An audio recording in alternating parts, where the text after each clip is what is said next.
Just gave you a good ass idea. That's actually a good ass idea, no cap.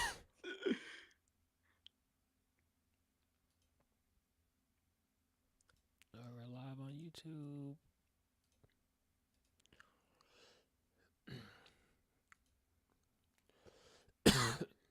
Goddamn. Good on Twitch.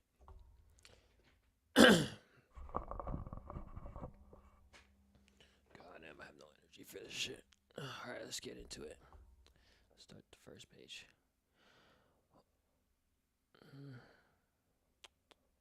Damn, I don't have all my fucking. Hold up.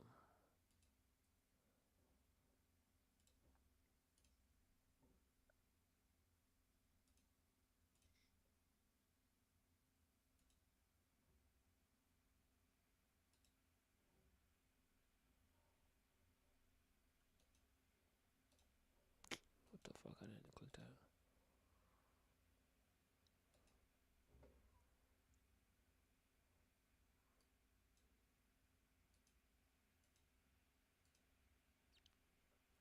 Alright, you ready? Yes, sir. All right, what is up, fight fans? We got Glove Talk here, episode 35.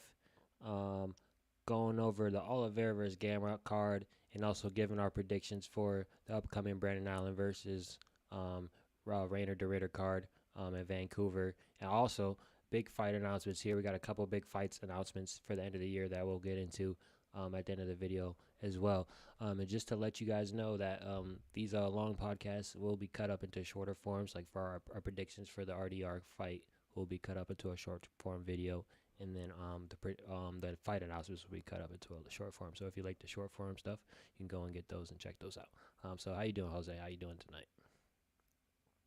Man, I am good. It's Monday. We made it. We survived whatever this card was. And now we get to look forward to whatever next week's card is. I say that because these fight night cards, they're here. But we're good, man. How about yourself, brother? I thought this card was pretty decent, honestly.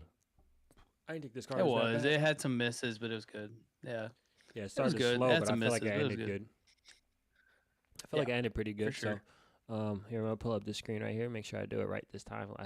Because last episode I didn't have it till like halfway through the fucking podcast. So we're gonna start here in the early prelims. Here, we had Luan Lacerda getting the win over Simon Oliveira here in upsetting him there in home in Brazil. Simon Oliveira, he looked like probably the second worst fighter on this card besides um, Lucas Almeida, and he had a broken hand. So, Lon Lucerda just put the pressure on And him, and Oliveira missed weight by 8 pounds. oh yeah, and also made weight. So maybe the weight cut, affecting him here in the fight a little bit, but he just got Wow. dominated in the striking and the grappling, and he got out of there in round two. Got him out of there with a good sub. So, a good win for Lon Lucerda in Yeah, and Brazil. Devon, I don't know if you had ever seen this. This is the first time I've seen it, but they put a rehydration clause for Simon Oliveira when he missed weight. So he missed weight by 8 pounds and he couldn't put on any more weight. They put him. Um, They did a and he got cut. Gervonta Davis, Ryan Garcia on Yep. him. Oh, he got cut too. No. So they cut him. Yeah, he got cut. He got cut after he lost. Lacerda got a good sub on him too. He was working for it. And Oliveira was hitting him hard, but he got that. It was a good sub. I liked it. It was a good win for Lacerda, and he deserved it because I like seeing guys that miss weight lose, honestly, because especially by that much. How do you miss weight by 8 pounds, brother? Like, Jesus. Anyway, Yeah, 8 pounds is kind of absurd. But going into the next fight here, we had Julia Pelostri be able to beat Carolina damn, bro, fuck. Yeah, Kovalevich, Yeah, Karolina Kovalevich. Kovacevic being able to TKO her in the third round. And she was able to dominate her, do a lot of damage in the second round. And just kind of making Carolina look old like a granny in this fight. So a new wave of strawweight women here in Julia Pelostri. So good win. Yeah, for sure. Yeah, Julia was 2-2 coming into this fight in the UFC. Carolina's a good win for her in her resume. I think at 39, Carolina's done. She offered no resistance in this fight, honestly. Um, yeah, good win for Julia Pilastri. I like the way she looked, man. She was aggressive. She was good in her technique. But I think Carolina's gonna have a Vincente Luque-esque conversation about her future. You know. Yeah, that's kind of sad. We'll get into that when we get to it, but I kind of look sad for all the old, Vicente Luque fans. The next fight we got Lucas Rocha versus Stuart Nickel. Stuart Nickel, two takedown attempts and then he's just gassed, for the fight, and then he ends up getting losing the fight decision here, and Lucas Rocha was able to take it for the hometown guy in Brazil, which it's crazy because you got a guy like Marab who can shoot 50 takedowns, average one per 30 seconds, and then you got this guy. He shot two takedowns, and this guy's tired. It's crazy, but good win for Lucas Rocha here there in Brazil. He was able to beat him in the striking and in the grappling as well. So good win. Yeah, 20 takedown attempts. Nasty work. No, Rocha looked good, man. I think for Nickel, like you said, two takedowns and then he got gas and it showed. And at 125, getting gas, it looks bad. Looks really bad. But good win for Rocha coming in as the underdog as well. Yeah, it was just a fight. Honestly, I don't have much to say about this fight. Other than just Nickel just looked bad to me, honestly. But Yeah. Going to the next one, we had Bia Mesquita versus Irina Leskiva. Bia Mesquita here, the stand up didn't look too good, but finally, someone, doing some damage in the grappling. She was able to get full mount 12-6 elbows that first round, and, the bell saved Irina in the first round, and then second round, it couldn't save her. She was able to get submitted. Bia, she's like a fourth degree black belt. She might be like one of the best women's BJJ of athletes of all time in terms of credentials. So for her to come in the UFC, she's got some skill, but striking looked fucking terrible. Which you can even see after dominating her in the first round, the second round, Irina came in and was you know, she was winning in the stand up because Bia really didn't have anything. But as soon as we get into the grappling, dominant. So she was able to do some damage too, and not like Mackenzie Dern, just sitting on top of people. But anyways.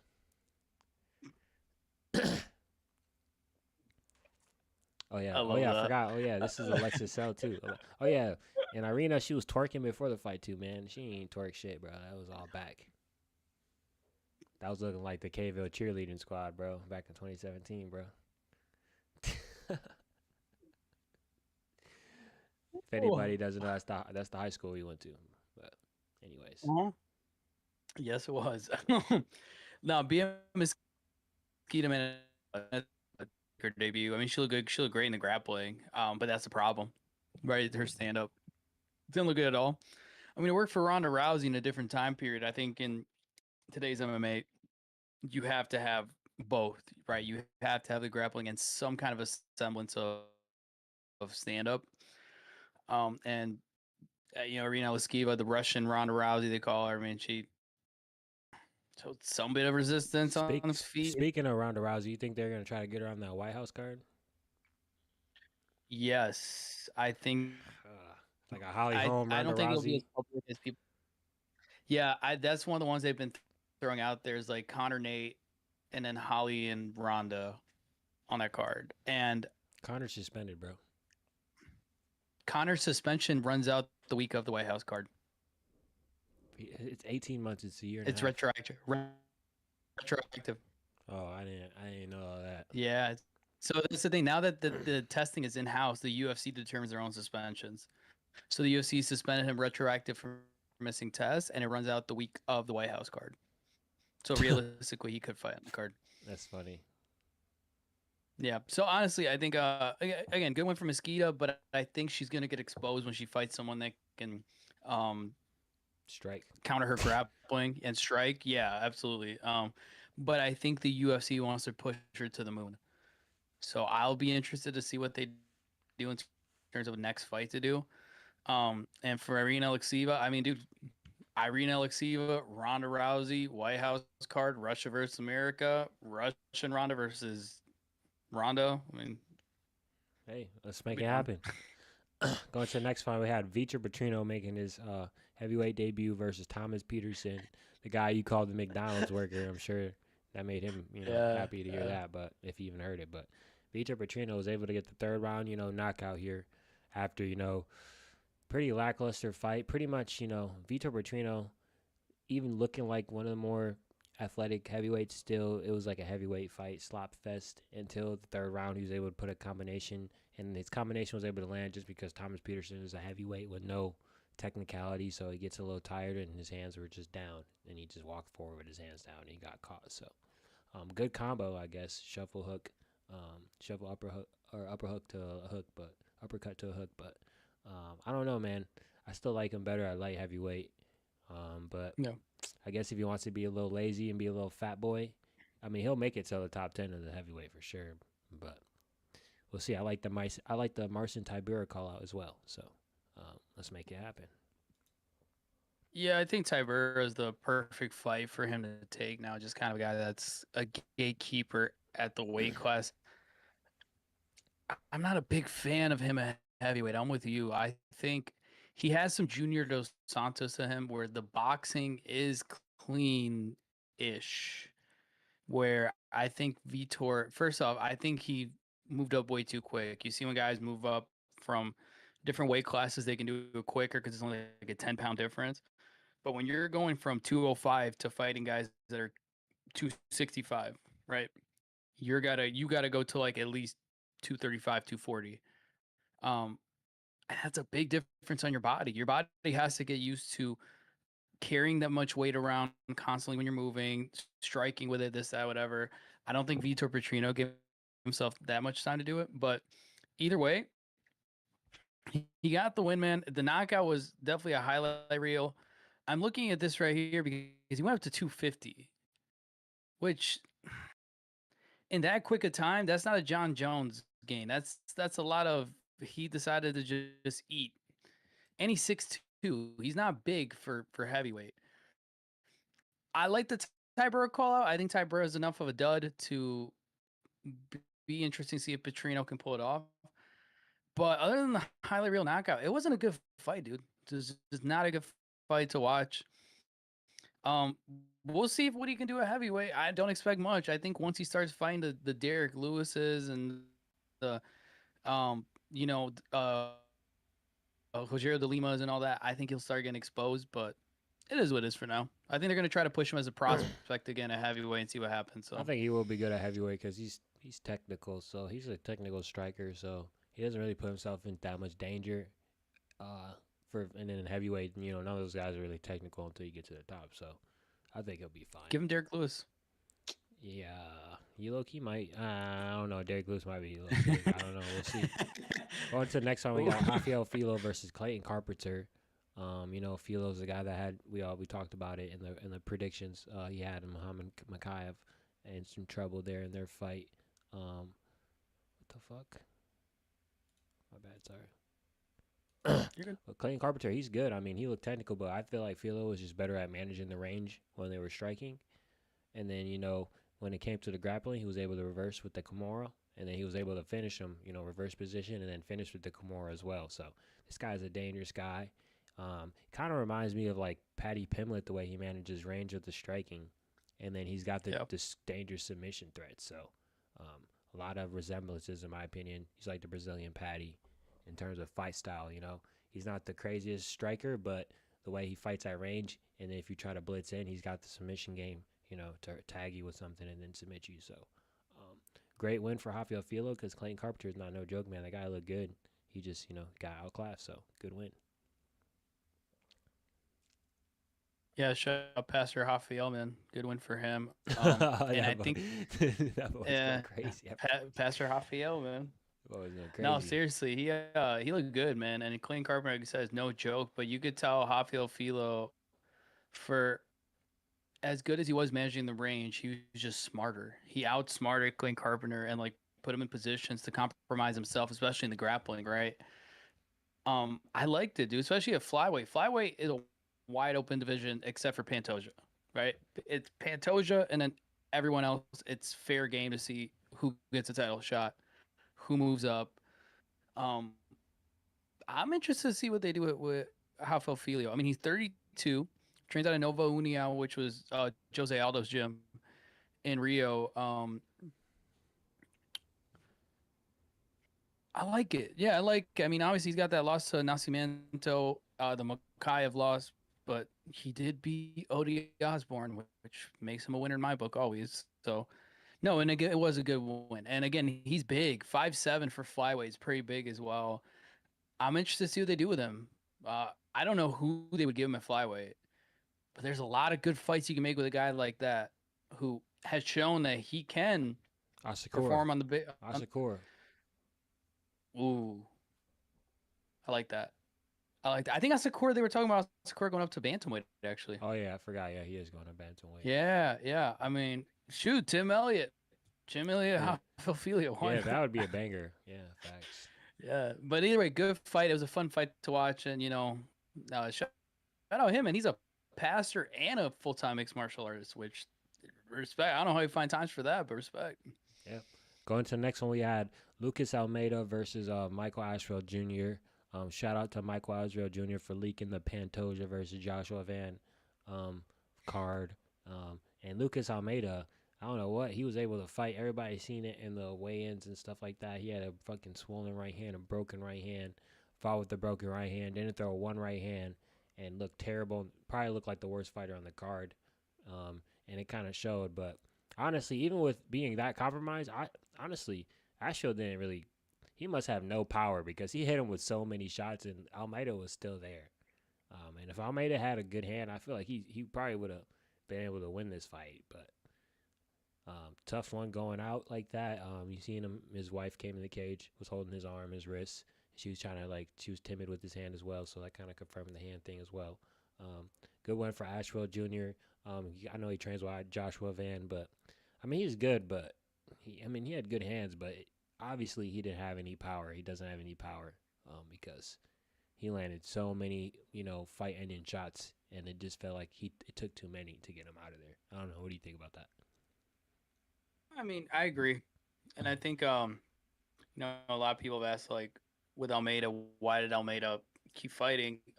Even though his hand was definitely broken going into the fight week, you could see it at the press conference. A lot of people need to understand these guys don't make a lot of money, right? And so you get an opportunity to fight in front of your home, but also you got to make money, right? And I think for him, it was just one of those deals. You got bills to pay, so he's going to go through with a broken hand.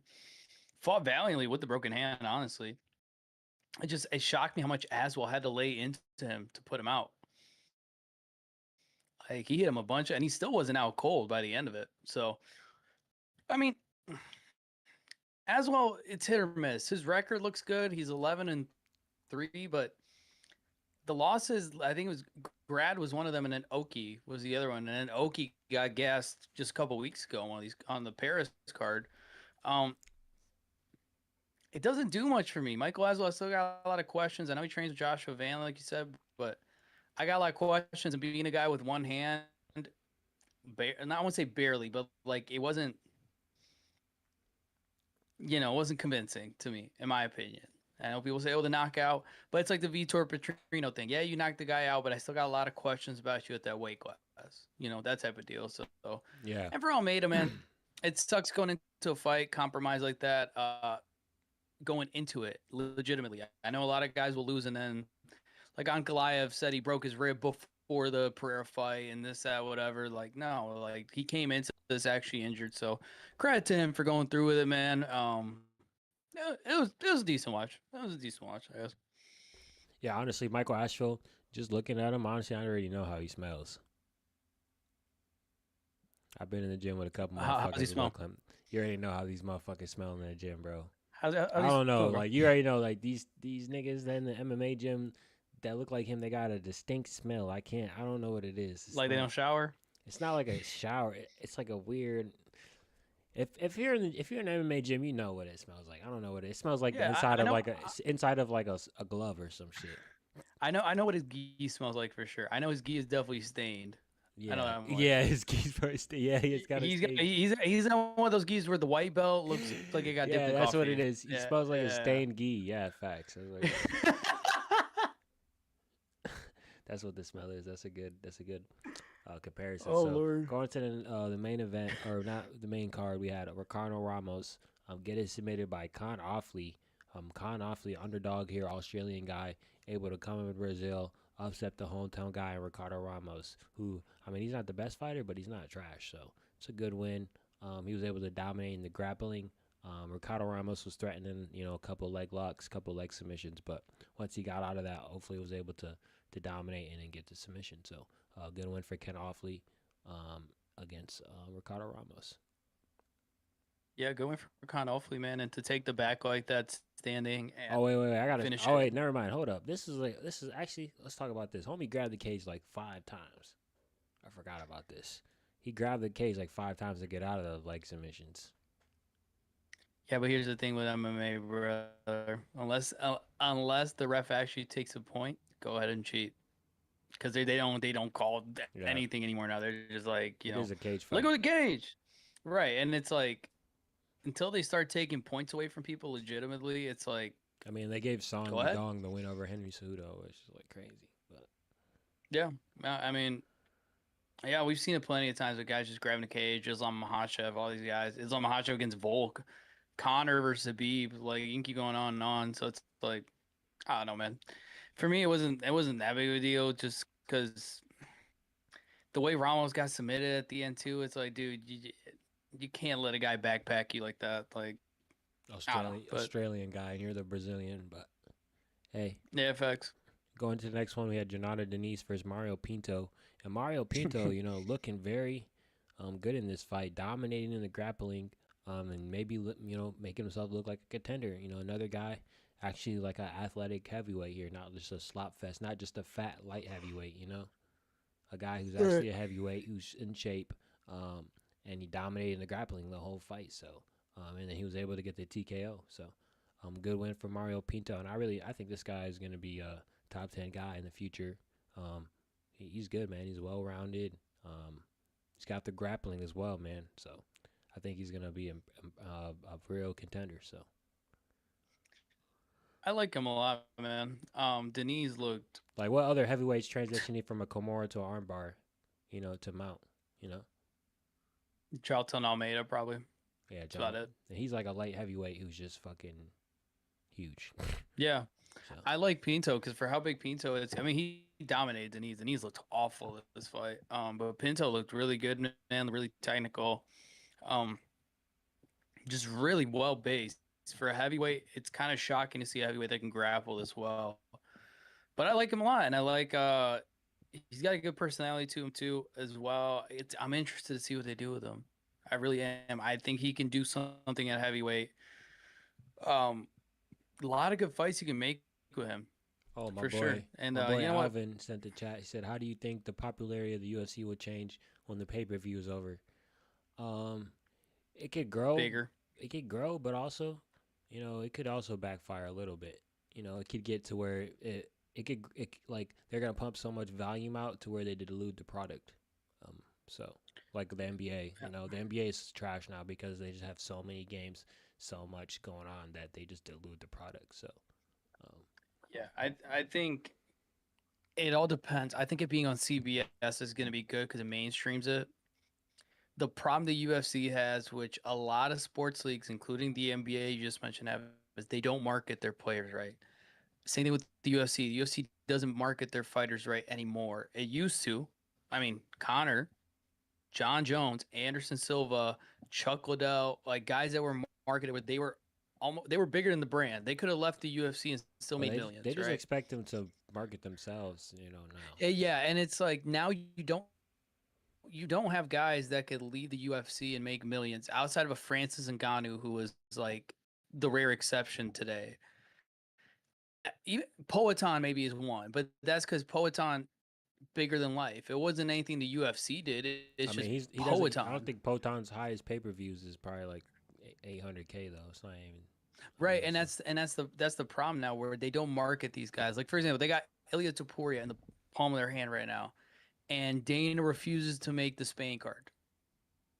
That's the guy. That's your moneymaker now. And they're doing not the Gaethje Islam. fight over the Patty fight. Like, Yeah, come on. you have a built-in beef that is gonna sell and feed families when Patty brings up his divorce and they start fighting again in the press conference. Like, come on, what are we doing? Like, Gaethje's the human highlight reel. We've seen him get knocked out cold by Max Holloway. We've seen him get knocked out by freaking Michael Johnson. Like, come on, dude. That's the problem that the UFC's had, but also you're dealing with a corporate product. TKO, since they've taken over WWE, UFC, PBR, all this is what they do. They get deals to get the product out there. They expect the stars to market themselves, and they don't have exclusivity. You have to have exclusivity with your stars. That's what made Conor great. You didn't know when Conor was going to fight, but you knew when Conor fought, great fight. We don't have that anymore. Now it's so corporately structured the way these fights are.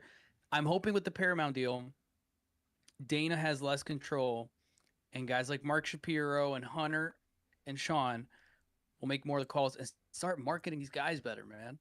Like, make them stars. It's not just we're putting a name on here. We're putting a superstar on these cards, right? Because if they're not pay-per-views, you got to give me a reason to watch them. It's like fight nights. Why would I watch a fight night other than doing this podcast, if we're being honest? Yeah. I don't care about fight nights. I care about pay-per-views because they got championships on it. They got guys I consider stars on them, you know? So how do you then do that when you don't have a pay-per-view model and you say, it's got a number. This is UFC 331. We got so-and-so. And guess what? It's going to be on the same time that this dog shit fight night card was on last week. So, I don't know. We'll see. Yeah. And I think around this, after this fight is when they did the second or third Jose Aldo retirement. So, yeah. I think it's his second retirement. You know, he was already in the Hall of Fame, came back, had a couple fights. You know, he was able to beat Jonathan Martinez, which is a great win, you know, coming back. You know, Jonathan Martinez, you know, prospect coming up. You know, a guy who destroyed, you know, Adrian Yanez, stuff like that. And then he had the fight with, not Patchy Mexican, Mario Bautista, and he loses that fight. And then he had the Aim is a Hobby fight, loses that fight, which I thought he won the Aim is a Hobby fight, but and then retires again. So, and then he didn't get to fight Rio again. So, first Brazil card, they give him a send off and they give him another retirement. So, shout out to Jose Aldo. Obviously, you know, Jose, he's probably one of your favorite fighters all time. I think he's your favorite, right? First, he's up there for sure. I think with Jose Aldo, people gotta understand something. He just had such a bad fall off, but he got robbed the hardest. Yeah. So Jose Aldo had a horrible injury. The fight before the Conor fight, Korean Zombie. It was a Korean Zombie fight, and he hurt his leg real bad. Jose Aldo was one of the first guys to use leg kicks in MMA. And after he had that injury, he was just never the same. Couldn't move the same, couldn't anything. The Conor fight happened. Conor knocks him out. Conor refuses to rematch him, and then from there it just went downhill. Max Holloway beat the brakes off Jose Aldo, right? I'm talking about the downfall. The prime, this guy went undefeated for 9 years. He was the first UFC featherweight champion. He was an undefeated WEC featherweight champion. Like, destroyed everyone.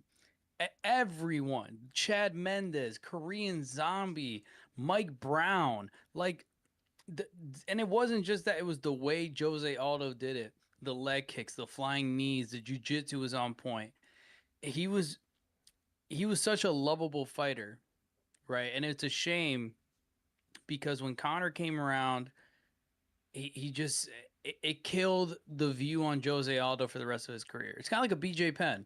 If you look at BJ Penn now, you say this guy's the second greatest lightweight of all time. Yeah. Yes, he is. The problem is you got to look way, way back to see all that, you know? And so I'm happy Jose got to retire in Rio. One of the best visuals is when he beat Chad Mendes defending his title and ran out into the crowd in Rio, celebrating with them. One of my goats, man. I think for featherweight, it's definitely Max, Volk, and Aldo. Not in that order, but Max, Volk, and Aldo are the three guys that I think have a claim for GOAT status at featherweight. And good on him, man, because Jose, he was just such a gamer, man. Always fought hard, always fought clean, always respectful, loved the game, train hard. Just a guy, kind of like a Charles Oliveira, a guy you can love on because you can tell the passion they put into the game, you know? Yeah. So going to the next fight, we had Vicente Luque versus Joel Alvarez. And Joel Alvarez, man, looked good this fight. His first fight up at welterweight after being at lightweight. His only losses to Arman. and he just, he's able to go out there and beat Vicente Luque. He was kind of robbed of the finish in the first round because that punch to the eye was a punch. It wasn't really an eye poke, and it just let Hmm. Vicente Luque recover, which was kind of crazy. They just let him recover from a punch to the eye. But I mean, I guess it's in Brazil and it's Vicente Luque, and I like Vicente Luque, so we're gonna let that slide. But Joel Alvarez, man, looking good, looking like a real contender, and I say shoot him right into the top 15, man, because welterweight's got a lot of guys waiting to get their title shots. So after we figure all this mess up, you got a guy like Joel Alvarez who'll be surging up, and maybe he can get on like a co-main of a Spain card behind Ilya Taporia or something like that. So Joel Alvarez, man, you got a fan out of me, bro. That boy. Yeah, and I think at the end when he had that inverted triangle, I think he was just showing mercy on Vincente Luque at the time, like not going for the finish at the end.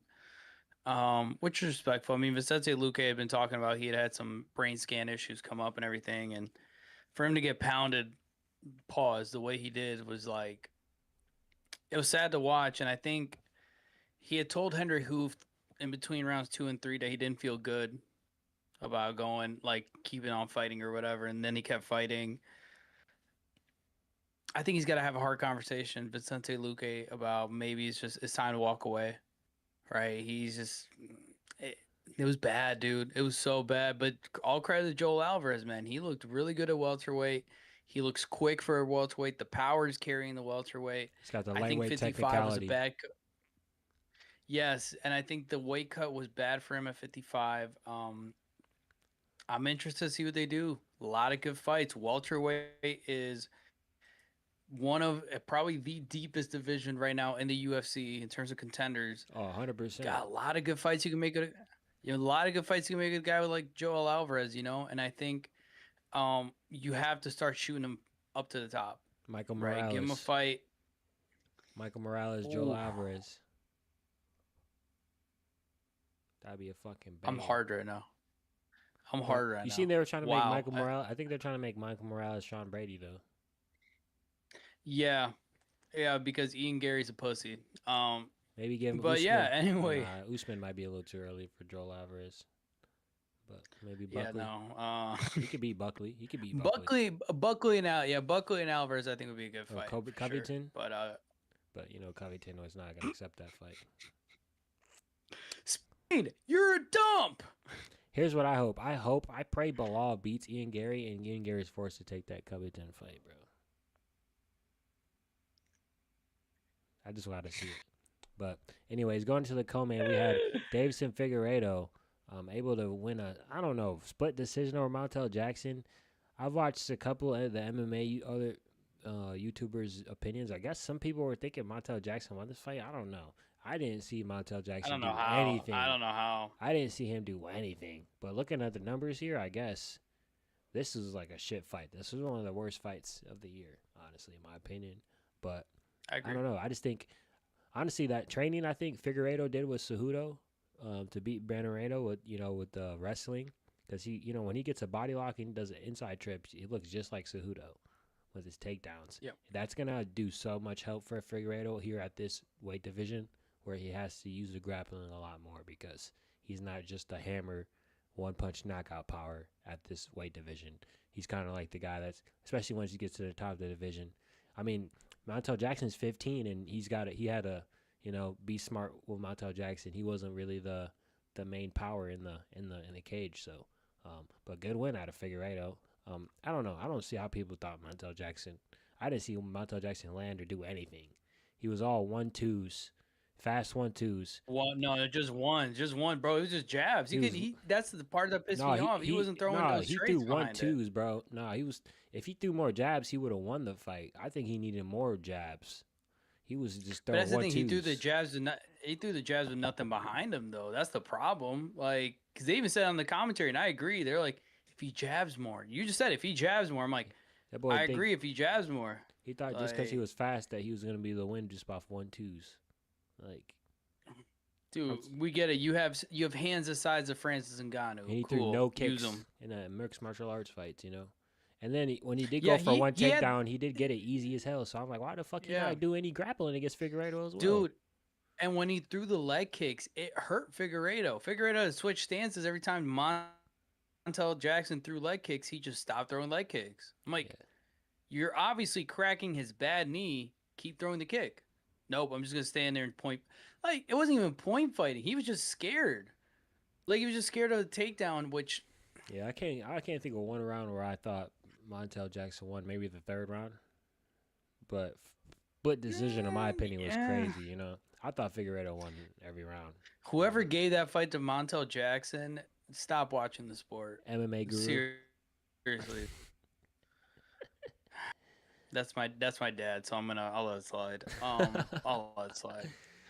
No, but Davison Figueredo, I mean, it doesn't do anything for me. Him beating Montel Jackson, because the way he did it wasn't. He's still in the same boat, like of questionable losses, right?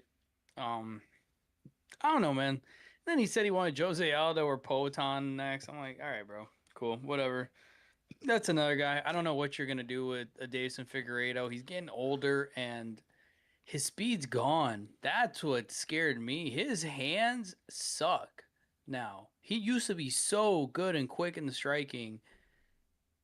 But Nope. he used to go forward though, and he's been going backwards in all these fights. It's just because I'm telling you, bro. It's because he was It's such a Henry. dominant It's force Henry. at that weight division.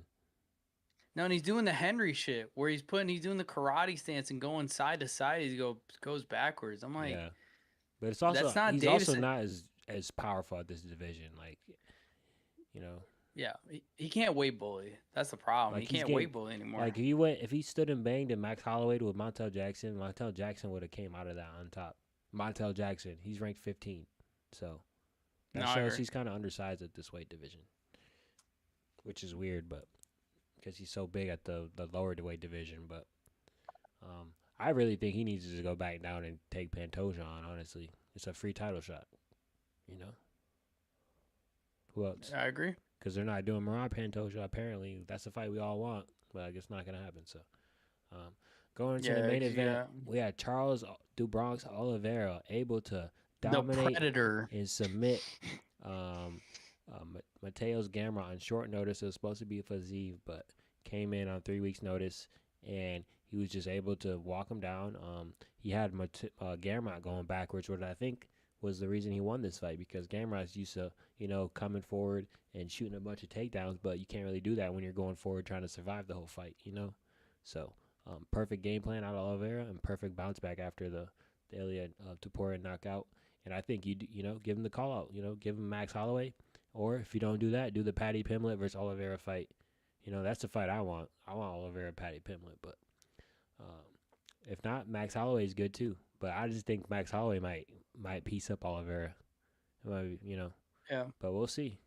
He might bring in that submission grappling. So I just think Max Holloway is just, besides Ilia, I think he's got the best hands in the division. So. First off, Charles changing his nickname to the Predator. That's Pat Barry's nickname, man. Let's be honest. Shout out Rose. No, listen, it was a good win for. Are they even still together? Yeah, they're still together, bro. Okay. Dude, come on. He pre-ordered. He pre-ordered, bro. He pre-ordered. No, but Charles looked really good. I was very happy to see how fluid he still looks in his grappling, dude. Using the omoplata to maintain control from bottom was genius grappling in an MMA sense, right? A lot of guys don't realize the arm is there, right, for that omoplata. You're not going to finish an omoplata ever unless you're Ben Saunders, but it's a good way to maintain control and position and kind of force a guy. It's like Corey Sandhagen did with Davison Figueredo. You put guys in 50-50s, and those 50-50s either make you choose, are you going to tear a limb, or are you going to let me do what I got to do? Then he kept going forward. Gamrot was hitting him, but he was hitting him with shots where Charles eats those. And then you see Gamrot was trying to do the same pull counter that Ilia did, but nigga, you're not Ilia, bro.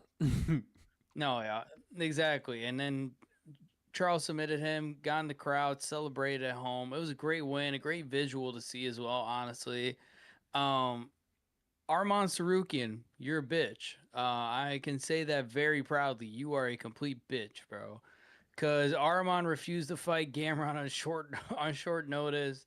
the one guy that beat him, and now Arman is just sitting here posting pictures of him eating sandwiches, talking about he's next in line. And shut up, dude.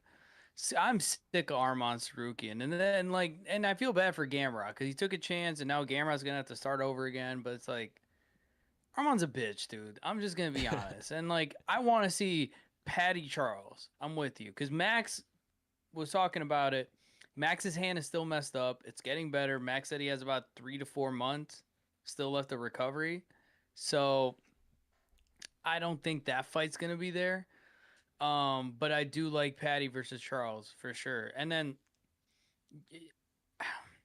it's just tough. You got to see what you do with Ilya, right? With I think Ilya Gaethje they're shooting for the first Paramount card in January, so it makes sense to get Patty.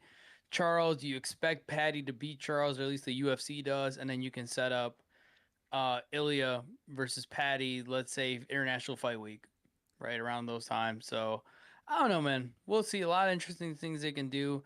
Um, the whole card in general, though, I'll give this for a fight night, 7 out of 10. Yeah, Very I was solid about to fight say it night. was about a 7. Very, very solid fight night. Good to see, Charlie Olives back in there do what he does, man. So yeah, Yeah, besides the Oliveira card, we have some big fight announcements, big fight news. UFC 323 headliner. We got Marab versus Peter Yan 2. Let's go, Peter Yan. Peter Yan, as you know, is my favorite fighter probably right now. Um, see if he can, have a better performance. He said he was hurt in the last one. We'll see if he can do the Alex Pereira. And it's the co-main. We got Pantoja versus Van, Joshua Van, which is, that was leaked by Ashfield Jr. Um, and then we got, Jan Blachowicz coming back against Goskov. This is a banger fight here. yeah. I think somebody goes to sleep. I think Jan wins this fight though. Jan, he can use the grappling if he has to, and then he's got the better knockout power. So I think Jan wins that. But and then this fight, question mark here, Henry Cejudo versus Peyton Talbot. Frank Ocean's side booty, um, with the void through his chest, which is crazy. The glory hole on his chest. But I don't get this fight at all. I don't know. This is the most weird. This is probably the worst match made fight this year. Like he lost to Ronnie Barcelos in a grappling match basically, and now he's gonna have to go against Henry Cejudo. And I still think Henry Cejudo is the best matchup for Merab right now, in my opinion. He gave Merab the best fight. So, this is I have no crazy. comment after. I have no comment.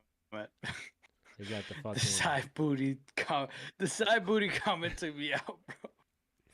You think he's his main booty? My bad. I should. Frank Ocean's main booty.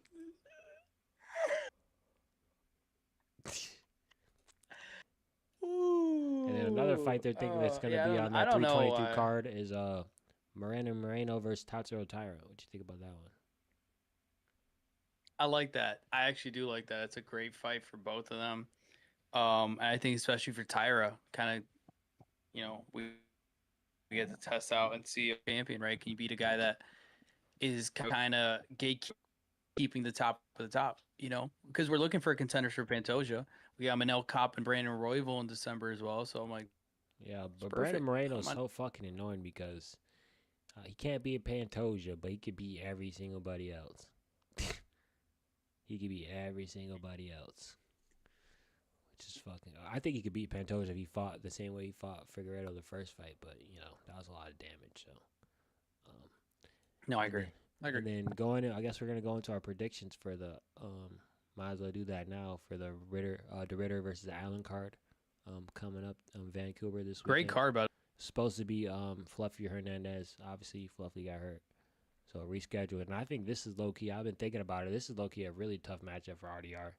But I still get to Dumbo. Let's go to the prelims here. So starting the prelims, we have Melissa Crawdon versus Tanara Lisboa. We got Melissa Crawdon her first fight in USC, and we got Lisboa 7-3. Her last fight, a loss. Let's see who she lost to in her last fight. Santos. I will be at B-Dubs picking up my order during this fight, so I have no comment. Yeah, I don't really fucking on it. I don't even know. I guess we gotta do a pick though for our records. Oh, speaking of our records, I think what's my record? Let's see. I'm 32-19 on your ass, and you 29. I mean, I'm oh yeah, only three above you. shout out Muhammad Usman for being a bitch. Anyway. Oh yeah, Muhammad Usman. Shout out for the PEDs, gang. Anyways, let's go into. Oh, dude, Drew Dober's on the card. We got to do a pick. I'm gonna go with Lisboa. Actually, I'll no. take hometown girl. I'll take Croton. Actually, let me see Croton. Oh, they got nothing, bro. No record, nothing. I'm gonna go with Lisboa. We have Azmat Bekov versus Yasari Balgari. Ooh, I got Balgari here. This is actually gonna be a good fight. This is actually gonna be a good fight. Yeah, I got Balgari as well. Actually, I don't know, Bill. But Kov, I think, has got a bit of an inflated record. Yeah, but he's good though. He's not trash. So is Balgari though. Yeah, Balgari's a demon. Yeah, I'm gonna go with Balgari. We got Stephanie Luciano versus Ravina Oliveira. Let's see her last fight.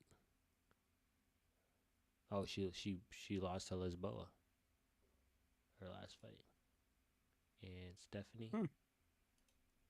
Sometimes I'm not gonna. I gotta get my research game up. I used to know. Oh, she lost to Sam Hughes. Was it a decision or she got finished by Sam Hughes? She went to decision with Sam Hughes? Oh, yeah, she went to a split decision with Sam Hughes. Yeah, I'm going to go with Stephanie Luciano. Because Sam Hughes is a yeah, I'll take Luciano as well. I'm going to next one. Luciano as well. Kyle Parpalis versus Drew Dober. Return of Drew Dober here versus the Canadian guy. Drew Dober, Yeah, this is the guy that lost to Benoit Saint Denis on short notice. Yep. Yeah, Prepelic he's the guy. I mean, he's the guy. I remember that stepped in. Who was it? You know the fight I'm talking about. The one that BSD looked horrible and got him with arm triangle. Yeah.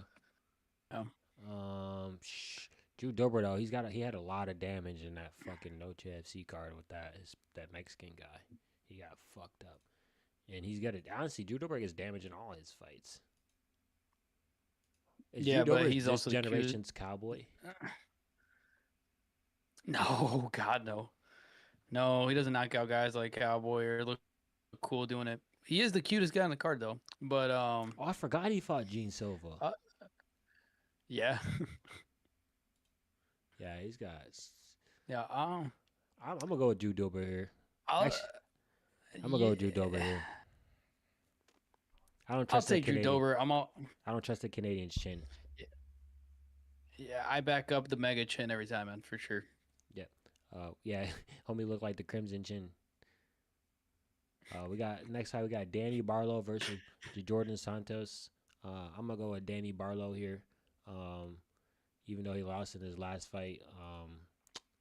Who did he lose to? Oh, Sam Patterson. Yeah, my boy Sam Patterson's just a demon though. I'm sorry, bro.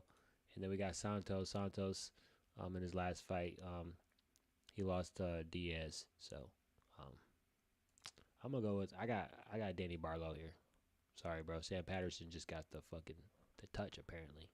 And this guy's picture, holy shit! Why does he look like a real no racist shit? But you know what I'm about to see. Oh, he look like a real gorilla. Bro, it's not me. It's the picture. Look at this shit. I'll take Santos. You taking Santos? Okay. Next one we got Hussein Park versus Bruno Silva. Bruno Silva's had to, going against some high level guys, man. Tough guys. Couple losses here, but I think he's still good. I think he beats Hussein Park here. I think he destroys his calves early, and I think he beats him in the decision. Yeah, I'm interested to see how Park looks after the loss to Tyra. I'll take Park because Silva, as good as he is and as good as he looks, he gets cracked. He's a bitch, yeah. Every time. So I'll take Park. Oh, dude, this next fight, Devon. Charles Jourdain versus Davy Grant. I'm conflicted, bro. I'm conflicted. Because I ain't gonna lie, Davy Grant, he's a sleeper.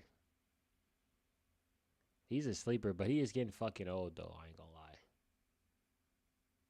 Charles Jourdain at hometown. Yeah, I'm gonna go with Charles Jourdain. I got Charles Jourdain. I'm sorry, I don't. I feel like a fucking. I feel like a sellout, bro, going against fucking Davy Grant, bro. I'm like, oh, Give me bro, Give me like, Davy Grant. I gotta take Davy Grant. I got to, bro. Because I think Charles Jourdain, he's only good against guys that don't put pressure on, and Davy Grant is a chaos fighter. So yeah, bro. I'll take Davy. I'm conflicted, bro. I'm just gonna go with Charles Jourdain though, just off of. I think he might be able to get a submission or something. Oh, even this one, Matt Frevola versus Kyle Nelson. Matt Frevola, guy who brings, a big, banger fights, but, a lot of damage in the last couple. Head kicked by Benoit Saint Denis. Kyle Nelson, good striking, decent striking, not the best grappling, but, you know what? I'm going to go with Matt Frevola here. I think he turns it around, turns the lose streak around, and I think he beats Kyle Nelson, because I can't see Kyle Nelson. Actually, I can see Kyle Nelson actually head kicking Frevola. Damn. I think Frivola's last fight was the Fares Zion fight too, right? Where he just got fucking kneed in his fucking face. That shit was crazy in the clinch. Yeah, I'm gonna go with Frivola versus Kyle Nelson. I'm gonna go with Kyle Nelson. I'm gonna switch that up. I got Kyle Nelson. I think he can catch him with a head I'll kick. take Frivola. Taking Frivola. Yeah, I'll take Frivola. I think Nelson can catch him with a head kick. We got Cody Gibson versus Ariki Lang. This one. Yeah, Arichi Lang. Yeah, I got Arichi Lang for this one. Cody Gibson's gonna bring the fight. I just think Arichi Lang, catches him. Next one we got. Yeah. Ooh, what the fuck? I didn't even know this was on this card. Mignon Farouk versus I'll take Jasmine Arichi Lang as well. Judavicius. Oh, Damn, this is actually a low key banger. Because I low key can see This is. Jasmine forcing the grappling, but getting caught on the way in though. Does she have enough defensive striking? I don't think so. And Manon didn't look terrible against Shevchenko. It's not like she got destroyed. She just lost. She just didn't seem like she wanted to force the win, She got a win over Rose. I'm going to go with Mignon Farouk here. But I don't know, man. Jasmine, I fuck with Jasmine. I'm on the hype. You know what? I'm going to say Mignon, but I'm rooting for Jasmine here. Yeah, I got Judavicius, man. I've ever since she started training down at Goat Shed down in Miami. She's been on fire, man. I really enjoy watching her fight a lot. She pushes the issue every time. And Manon Fiorot, again, didn't look bad against Shevchenko. I've yet to see Fiorot get put in a dogfight. And Jasmine thrives on dogfights and putting you in compromising 50-50s, So I'll take Jasmine. And especially in Canada, the last time they fought in Vancouver, she killed as well. So yeah, she gets the crowd behind her for sure. The next one we got Marlon Vera versus Ayman Zahabi. Ayman Zahabi coming off that Jose Aldo win, right? Yeah. Yep. And then Marlon Vera, coming off. I think he was coming off an injury for his last couple of fights. Last couple of fights been canceled. He's supposed to fight a couple guys. Oh no, he's coming off a loss for Figueiredo. Damn, this one's tough. We all know Chito Vera starts kind of slow, but can Ayman Zahabi beat Chito Vera going backwards the whole fight? I don't know, man. I low key. Damn, this is tough. Because I can't see. I think it's gonna be a boring fight.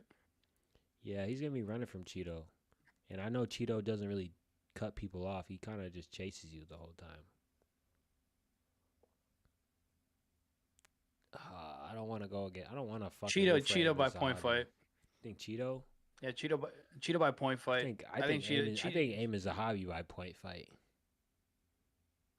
It's not five. It's 3 rounds. It's 3 rounds. Yeah, but Cheeto's gonna lose that first round and the next 2. He's just gonna have enough output from distance. He's not gonna start putting output the 3rd round. He's gonna lose the first 2 rounds and not throw shit. I'm telling you, it's Cheeto. We'll see, man. We'll see. Yeah, I see what you're saying. I mean, in a 5-round fight, I think Cheeto wins the last 3. But the first 2, he's losing 100%. He's losing the first, unless he brings the grappling in. But Zahabi's not a slouch. I got Zahabi, but I don't want Zahabi. I'll take Cheeto. I want Cheeto to win, but then we got Kevin Holland versus Mike Mallet. Ooh, good fight. This is a good fight here. I think Kevin Holland might be a little too much for Mike Mallet. I think the ways that Mike Mallet could beat Kevin Holland's just good enough to beat him there. Submission wise, and then he's not nothing. He don't got nothing for Kevin in the striking. So, and Kevin, you can't just he can play the grappling game as well. He just can't play the real wrestling game. So, especially what is this at welterweight? Yeah, welterweight. So, I think I'm gonna rock with Kevin Holland here. I know he had a bad loss versus Daniel Rodriguez, which is a shit loss. That's actually a fucking very shit loss on your record. But I think he beats Mike Mallet here. He lost to Neil Magny. I think Kevin Holland's a better version of Neil Magny. So I made a I made a promise to myself before God I was never gonna pick or put money on Kevin Holland ever again. So give me Mike Malott. Oh hell no, you tweaking. Kevin Holland just sells me every time I pick him. Mike Malott lost the fuck. So let me tell you this: Kevin Holland destroyed Gunnar Nelson. You think Gunnar Nelson's worse than Mike Malott? Bro, it's not even that. Look at how many good wins Kevin Holland has on his record that you could say, oh, he definitely destroys so many other guys. And then look at the losses Kevin Holland has, and you're like, how do you lose to this guy? Like, that's my problem. Mike Malott just lost to fucking Neil Magny. Dude, I get it, but it's Kevin Holland. I have no belief in him anymore. TKO'd by he didn't just lose him Neil Magny. Bro, he got TKO'd by Neil Magny. Bro, Kevin Holland is one more loss away from going to fight BKFC. He's not. He's ranked 15. Fuck you talking about? Yeah, cool, bro. He's been ranked 15 since COVID. He just fucked Vicente Luque up. I don't know. That's an accomplishment. Honestly, I'm surprised this is they got the arrangement of this card all kinds of fucked up, nigga. Yeah, what is happening? Why the fuck is Charles Jourdain and Davey Grant below fucking Cody Gibson and Arichi Lang? And then why the fuck is Kevin Holland, Mike Malott the co-main when you got Marlon Vera, Eamon Zahabi, Marone Farhoot, Jasmine Jukovic? Jasmine and Manon? Yeah. I think it should have been Jasmine and Manon for real. I'm not gonna lie. But it's Kevin Holland. He's probably got the most sell power on the whole card itself. So, yeah, I agree. But RDR, Brendan Allen, the main event here. Damn, this is where we get to see how good RDR really is. Because I know you got guys like Whitaker, obviously better than Brendan Allen, but I think the style matchup is better for RDR. This is kind of a tough matchup to where, if play the ground game, Brendan Allen's going to play the ground game. He has really good submission ground games. And then stand-up, I think Brendan Allen, he'll play that distance a little bit better than Whitaker will, because Whitaker has to blitz in, to get off his shots. So that blitzing in was kind of getting countered by the knees. Brendan Allen, he'll play distance. He'll play the body kick game, the leg kick game, and he'll grab the single leg, and he'll shoot for takedowns himself. So this is actually a really tough matchup. I don't know if it's tougher than Fluffy Hernandez, because obviously Fluffy beat Brendan Allen, but I think it's just right up there. It might be a little less than the matchup. We're still going to see how good RDR really is and how good he will be against Hamzat. So I'm going to go RDR here still, but I do think this will be a tough matchup. I don't see him getting a finish. I think this goes to decision. So, but, yeah, I got RDR. I got RDR as well. I think this is a prime opportunity for Brendan Allen that he's been asking for a while. And, if he beats RDR, man, he puts himself in the title picture, right? So this is a prime opportunity he has to take, and I think Brendan Allen. I mean, we said this years ago. Brendan Allen's a guy who has all the tools, man. He just got to put it together. Great ground game, good stand up, good distance management. Fights smart. He doesn't fight stupid. He's just fought some killers, right? I think this is a chance for Brendan Allen to show us who he really is. How bad does he want that title? I'm not saying he can beat Hamzat, but still, right? And for RDR, it's going to test him because Brendan Allen is no joke on the ground at all. And he's just as long as RDR where he can manage distance, right? And I think it's going to be difficult. Now we get to see what tools does RDR bring, right? Whereas a guy, instead of blitzing in on him, he can now have to work from distance and try to create those spaces and openings. So either way, I'm excited about this card, man. I think this is going to be a good fight, a good probably the best short notice fight you can do after losing Fluffy, right? So we'll see. Yeah. Oh, so I think that's gonna do it. We went over the fight announcements that I got announced. We went over our predictions for this RDR Brandon Allen card, and then we went over the Oliveira. So that's gonna do it for this episode of the podcast. We'll see you guys next time. Yes, sir. We out. Hey. Oh shit. Oh my bad. I didn't mean to leave.